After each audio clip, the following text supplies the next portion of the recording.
the technology that could make hypersonic stealth fighters a reality. Stealth fighters are widely seen as the pinnacle of modern tactical aviation technology. But in terms of both sheer performance and operating cost, they often fall short of older, more dated platforms like the F-15 Eagle, F-16 Fighter Falcon, and Su-35 Flanker E. While fighter design is an incredibly complex process, a fair portion of the blame for both underwhelming performance figures and seemingly untenable operating costs can be attributed to a single technology, radar-absorbing materials, or RAM. Stay tuned for more information. Hello guys, and welcome to our channel, Fighter Jets in Action. Please subscribe and like this video, and we love you for it. While often thought of as little more than stealth paint, radar-absorbing materials are essential to the operation of stealth aircraft, but also account for a large portion of the operating costs associated with the fifth-generation fighters. Worse still, the physical limitations of these materials often become the physical limitations of the aircraft they treat, stifling the performance of the world's most advanced fighters in the air, while simultaneously limiting both fleet size and readiness rates on the ground. But that may not be the case for long. A new type of ceramic radar-absorbing material could not only drastically reduce the limitations current materials place on low observable aircraft, but also could launch stealth into a new era of aviation, paving the way for stealth to enter the hypersonic realm. In the short term, such material could dramatically reduce the cost of operating existing stealth fighters and even allow for the development of lower-cost platforms with similar performance in today's high-dollar jets. In the longer term, it could allow America's next-generation stealth fighters to be faster, more aerobatic, and stealthier than anything else that's ever taken to the sky. Modern stealth aircraft leverage radar-reflecting designs meant to deflect electromagnetic waves away from them rather than directly back at the receiver. But these designs alone aren't enough to make a modern jet truly stealth. They're also covered in layers of radar-absorbing materials, RAM, that dramatically reduce their radar returns. In technical terms, radar-absorbing coatings are a special class of polymer-based materials that literally absorb electromagnetic energy. In other words, this advanced and often troublesome material literally eats radar for breakfast. Even with an advanced stealth design meant to deflect radar waves, the leading edge of an aircraft's wings, its jet inlets, part of vertical tail surfaces, and other parts of a fighter all tend to produce radar returns. These facets of a fighter's shape are essential for aerobatic performance. As a result, you'll often see a radar-absorbent edge treatment over these portions of the aircraft.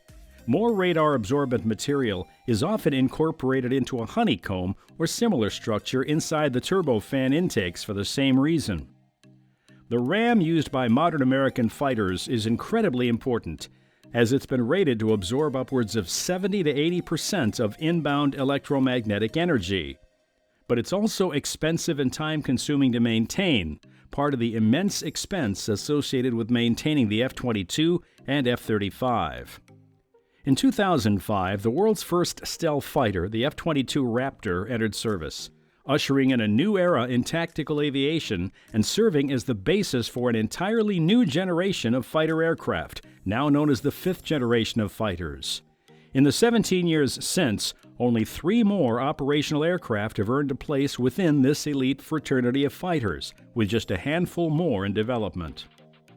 The only nations in the world to develop their own operational stealth fighters to date are the United States, China, and Russia. But that observation can be rather misleading. When taking a tally of operational stealth fighter fleets the world over, Russia doesn't actually even break into the top 10. The United States, unsurprisingly, ranks first with over 600 total stealth fighters, F-22s and F-35s combined, followed by a steep drop-off to number 2, China, with perhaps 100 to 150 operational Chengdu J-20 Mighty Dragons. From there, however, follows another steep decline and 7 nations operating American-sourced F-35 fleets before finally reaching Russia's mixed fleet of just 16 prototype and serial production Su-57s. It should come as no surprise that the only nations on the planet to operate stealth fighter fleets that extend into the triple digits are also the two nations that top the global list of military spenders. And as we've covered in the past, China actually spends quite a bit more on defense than these lists actually reflect. In fact, American and Chinese fleets combined represent about 75% of all stealth fighters in the skies today, and American-sourced jets represent more than 80% of the world's fifth-generation numbers. It's clear that stealth fighters are a rich nation's game, but the reasons for that aren't as transparent.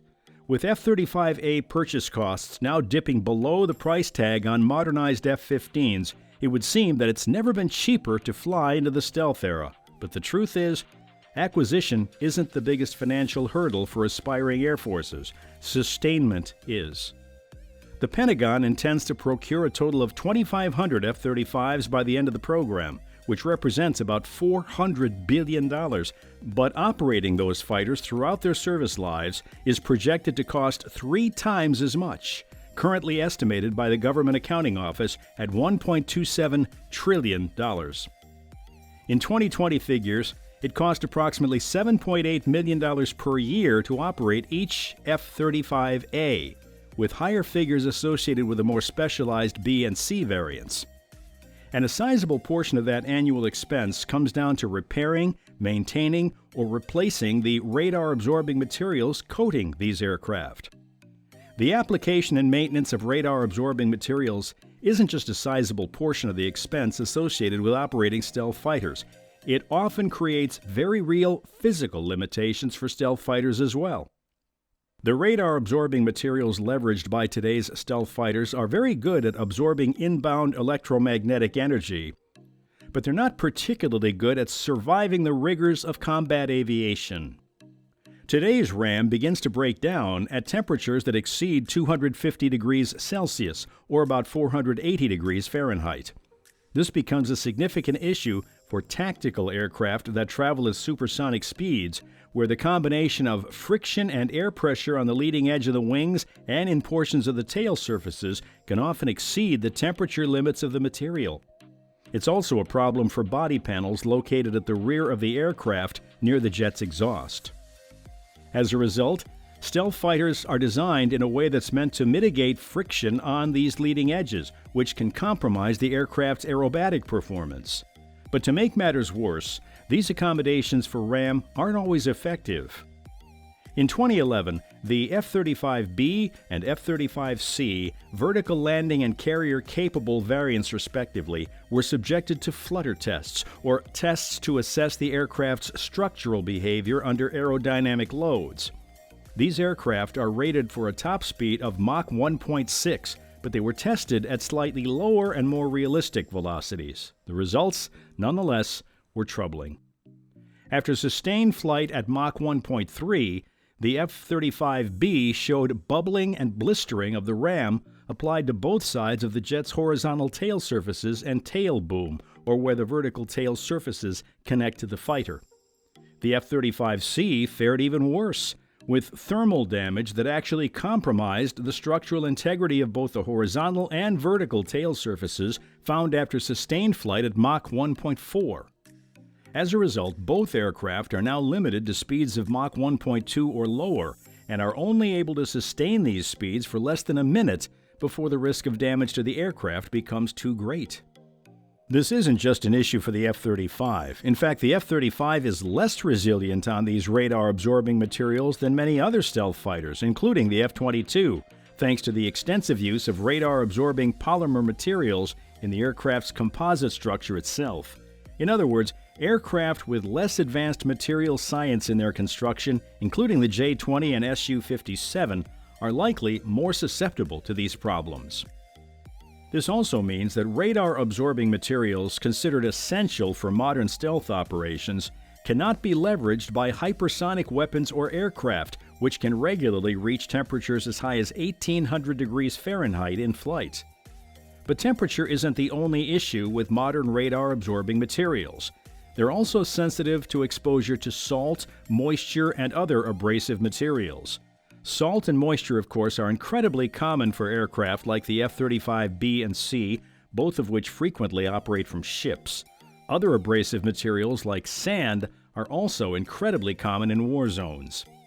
With RAM representing both a sizable portion of the cost of operating stealth fighters and serving as a significant limiting factor in their performance, efforts are underway in a number of nations to develop new ceramic-based RAM coatings that can sustain much higher temperatures and withstand significant environmental abuse. This new form of RAM is so promising that it could not only resolve the issues inherent to the material on existing stealth fighter applications, it could allow for the design of faster and more aerobatic stealth aircraft than ever before. It could even benefit hypersonic applications like the rumored Lockheed Martin SR-72 or whatever platform ultimately emerges from the Air Force Research Laboratory's Combined Cycle Scramjet Mayhem program. In 2020, a research team out of North Carolina State University, led by Cheng-Ying Cheryl Chu, announced the development of a new ceramic-based radar-absorbing material that they posited could be used for tactical fighter applications. According to the team's findings, this new form of RAM is actually even more effective than existing polymer-based materials, reportedly absorbing upwards of 90% of electromagnetic energy. But perhaps even more importantly, it's also harder than sand and extremely resilient to both moisture and high temperatures.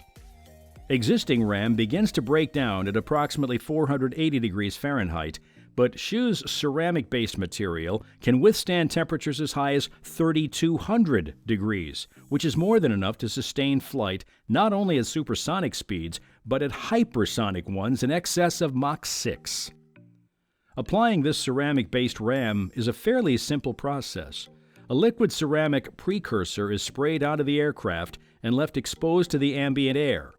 Over the course of about 2 days, the liquid hardens into a solid ceramic material.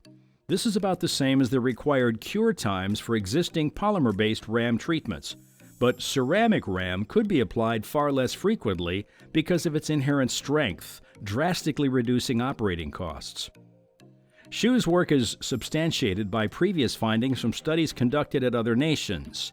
One study conducted in Italy in 2018, for instance, came to similar conclusions regarding spacecraft surviving re-entry without actually developing the ceramic material. In 2020, Chu's team secured funding from the Air Force Office of Scientific Research to continue development on their invention for use in advanced stealth applications. This makes it reasonable to suspect that we may see Chu's RAM emerge as one of the most potent stealth improvements on America's new fighters being developed in both the Air Force's next-generation air dominance and the Navy's FA-XX fighter programs. Well, that's it, guys, for today. Hope you like this video and subscribe to our channel and hit the bell for the most recent updates on fighter planes.